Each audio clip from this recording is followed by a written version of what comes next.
नमस्कार, मैं हूं राकेश कुमार। आप देख रहे हैं मताभिमत।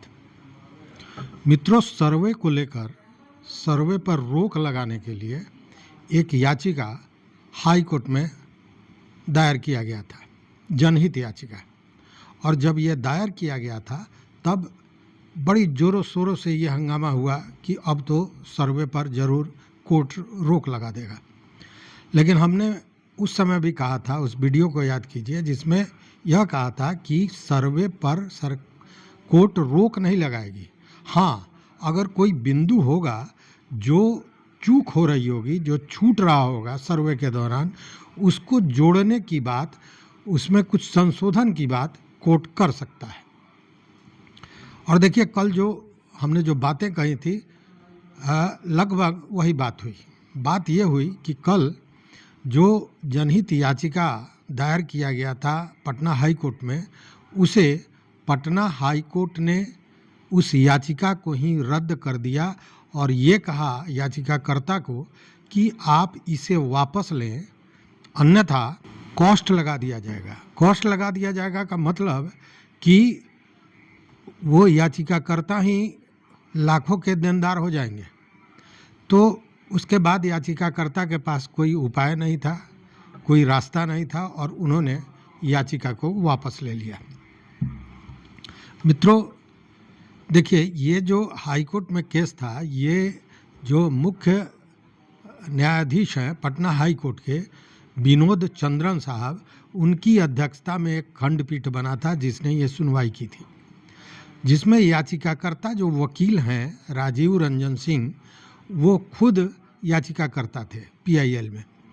और उन्होंने यह प्ली लिया था कि जो ये सर्वे हो रहा है उसमें कई तरह के कानूनी पक्षों की अवहेलना की जा रही है और इस सर्वे से बाद में हानि होगी और तमाम तरह की बातें उन्होंने अपने तर्क रखे थे। लेकिन कोर्ट ने ये कहा कि आप कोई स्पेसिफिक चीज़ तो बता नहीं रहे हैं, अभी तो सर्वे हुआ ही नहीं, और सर्वे कराने का अधिकार राज्य सरकार को है। ज़मीन का सर्वे कराना, ज़मीन से राजस्व वसूली, राजस्व को तय करना, ये सारे अधिकार बाज़ाब्ता बिहार सरकार को है। वैसी स्थिति में एक संवैधानिक सरकार को जो अधिकार प्राप्त है उसमें आखिर क्यों कोर्ट दखल अंदाजी करेगा, जबकि अभी सर्वे हुआ नहीं। सर्वे में क्या गलती हुई ये कुछ बात सामने आ नहीं रही है। वैसी स्थिति में आपने जो तर्क दिया है, आपने जो बातें कही हैं, वह कहीं से भी उचित नहीं है। आप इसके लिए जो साक्ष्य होता है वो पूरा साक्ष्य अगर नहीं दे पाएंगे तो उस स्थिति में इस पर कोई कोर्ट सुनवाई नहीं करेगी। साथ में जब वकील जो राजीव रंजन सिंह हैं उनके द्वारा ये कहा गया कि सर्वे होने के बाद तमाम तरह के विवाद बढ़ जाएंगे और सर्वे में कई तरह के कानूनी पक्षों की अवहेलना की गई है, कानूनी पक्ष पर ध्यान नहीं दिया जा रहा है, ये तमाम बात हुई। साथ में सरकार अपनी तैयारी नहीं की है। तो इन सारे चीज़ों पर कोर्ट ने कहा कि आप जो भी तर्क दे रहे हैं उसका साक्ष्य आपके पास नहीं है और ये तर्क अभी लागू नहीं इसलिए होता है कि सर्वे अभी हुआ कहाँ है, इसमें कोई गलती हुई है वो बात सामने कहाँ आई है। और दूसरी बात कि ये बिहार सरकार का अधिकार है, तो किसी संवैधानिक सरकार के अधिकार में हस्तक्षेप करना कोर्ट का काम नहीं है, इसलिए आप इस याचिका को वापस ले लीजिए। जब वकील राजीव रंजन सिंह ने इस पर कुछ और कहने की कोशिश की तो कोर्ट ने नाराज़गी व्यक्त की और कहा कि अगर आप याचिका वापस नहीं लेते हैं तो आपको कॉस्ट लगा दिया जाएगा और उस स्थिति में आप एक बड़े भुगतान आपको करना पड़ेगा। उसके बाद जो याचिकाकर्ता थे राजीव रंजन सिंह, उन्होंने अपनी याचिका वापस कर ली और मामला यहाँ समाप्त हो गया। लेकिन मामला यहाँ समाप्त नहीं हुआ, मामला यहाँ शुरू हुआ, ऐसा कहा जाए। यह तो स्पष्ट हो गया कि सर्वे रुकने वाला नहीं है, सर्वे होगा, हर हाल में होगा। हालांकि कुछ भ्रम है सर्वे को लेकर भी, जैसे मुख्यमंत्री ने भी समीक्षा के दौरान कहा था कि कुछ समय देने की ज़रूरत है। दूसरी ओर मंत्री महोदय ने भी 3 महीना बढ़ाने की बात कही, फिर कहा कि ज़रूरत पड़ेगी तो 3 महीना और बढ़ाएंगे, और बढ़ाना भी पड़ेगा। उसका कारण यह है कि बिहार के 16 ज़िले पूरी तरह बाढ़ में डूबे हुए हैं, और बाढ़ में एकाएक जिस तरह बाढ़ आया, जैसे दरभंगा वगैरह में तो एकाएक घुस गया, रातों रात लोग किसी तरह अपनी जान बचा के निकले। उसमें बहुत लोगों का दस्तावेज बर्बाद हो गया, डूब गया, पानी में नष्ट हो गया। तो उन लोगों की जो चिंता थी, उस पर भी मंत्री महोदय ने कहा कि उन्हें चिंतित होने की ज़रूरत नहीं है, उनके कागजातों की व्यवस्था विभाग करेगा। तो हर तरह से सरकार इस चीज़ पर लगी हुई है।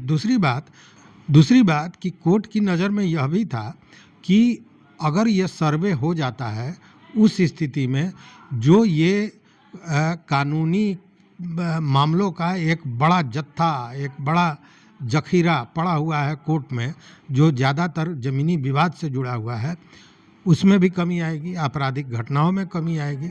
ये सारी चीज़ें थी दिमाग में।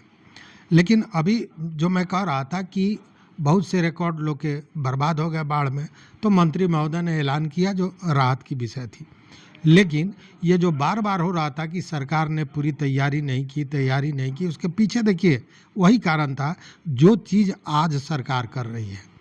चूँकि बिहार में बाढ़ कोई नई बात तो है नहीं, या पहली बार नहीं आई है, हर साल ये स्थिति होती है और हर साल लोग को भागना पड़ता है।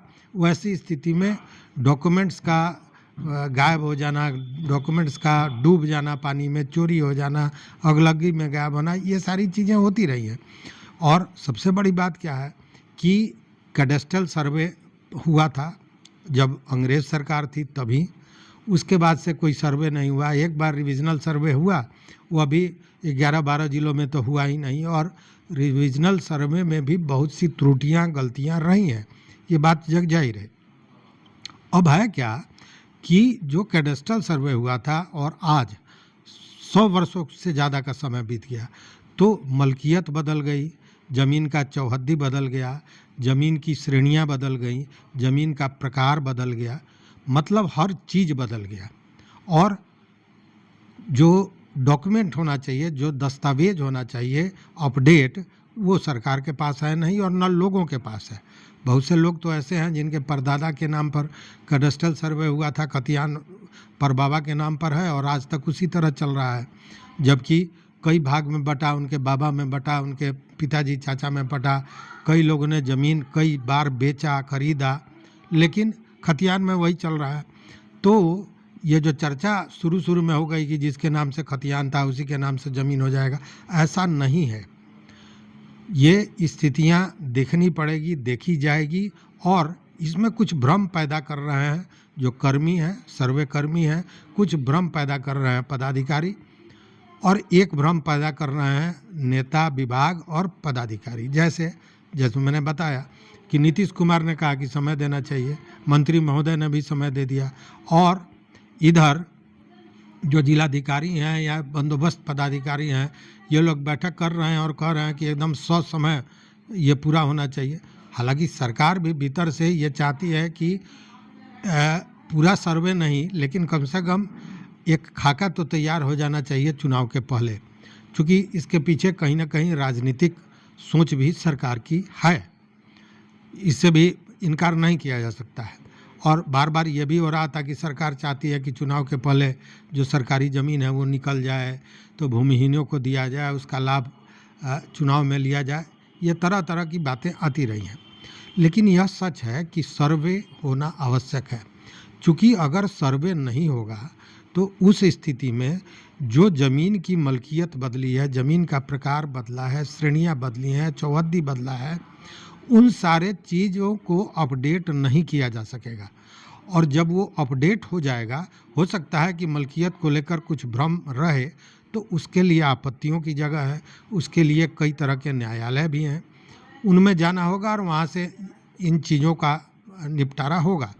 लेकिन अगर हुआ ही नहीं सर्वे, उस स्थिति में आप सोचिए कि 100 बरस पुराने जो दस्तावेज हैं या जो खतियान है या जो प्रकार है, अब जिस प्रकार का जो ज़मीन, जिस ज़मीन पर आज शहर बस गया है, 100 बरस पहले वहाँ पे पाइन हुआ करता था, या या खेती की ज़मीन थी या पड़ती ज़मीन था। अब उस स्थिति में उस पड़ती ज़मीन को आज खोजा जाएगा तो वो तो मिलेगा नहीं। तो ये स्थितियाँ बनी हुई हैं। और दूसरी बात, एक भ्रम जो बार बार पैदा किया जा रहा है उसको दिमाग से साफ निकाल देने वाली बात है, और वो कि सर्वे किसी की मलकियत को तय नहीं करेगा और न किसी मलकियत को खारिज कर सकता है।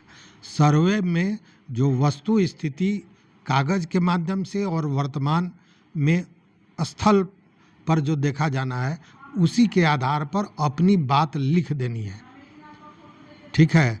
और मलकियत तो उन कागजातों के आधार पर, अगर कागजात नहीं है तो विशेष परिस्थिति में, जैसा मंत्री ने कहा कि बाद में 2, 4, 10 चीज़ों को भेजकर उन चीज़ों को देखकर वर्तमान व्यवस्था जो वहाँ की है उसकी समीक्षा के बाद लोगों से बात करके पंचायत लगाकर जनसभा लगाकर उन चीज़ों का निपटारा किया जाएगा।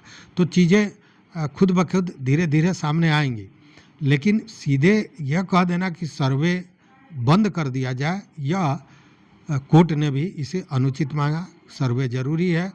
समाज में जो ये भू माफिया हैं या दबंग हैं जिन्होंने तरह तरह का हथकंडा अपनाकर लोगों का ज़मीन, अरे सरकारी ज़मीन पर अतिक्रमण कर लिया, ये बहुत बड़ी बात नहीं है। चूँकि सरकार तब देखती है जब नाक से ऊपर पानी चला जाता है, उसके पहले आँख के सामने उसके ज़मीन पर अतिक्रमण होता है, कोई शासन प्रशासन बोलने वाला नहीं होता है।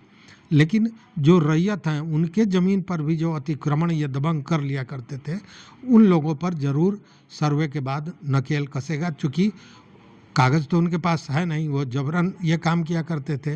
वैसे में जब मलकियत स्पष्ट हो जाएगी तो निश्चित रूप से ऐसे जो भू माफिया हैं उन लोगों पर अंकुश जरूर लगेगा। तो इन सारे बातों का निचोड़ यही है कि सर्वे होगा, उस पर रोक नहीं लगेगा। इसलिए आराम से अपने कागजातों की व्यवस्था में आप लगे रहें, हड़बड़ाहट की स्थिति न पैदा करें। चूँकि आप अगर हड़बड़ाहट की स्थिति पैदा करेंगे तो ये जो बगुला के तरफ बैठे हुए हैं मछली के ताक में जो पदाधिकारी और कर्मचारी, वह फिर आपका शोषण करेंगे, आपकी गाढ़ी कमाई पर लूट की बाजार चलाएंगे। इसलिए इससे बचने की ज़रूरत है। इस वीडियो में बस इतना ही। इस विषय पर आपका कोई मत हो, आपका कोई विचार हो तो ज़रूर हमारे कमेंट बॉक्स में दीजिए। देखते रहिए मत अभिमत। बहुत बहुत धन्यवाद मित्रों, बहुत बहुत धन्यवाद।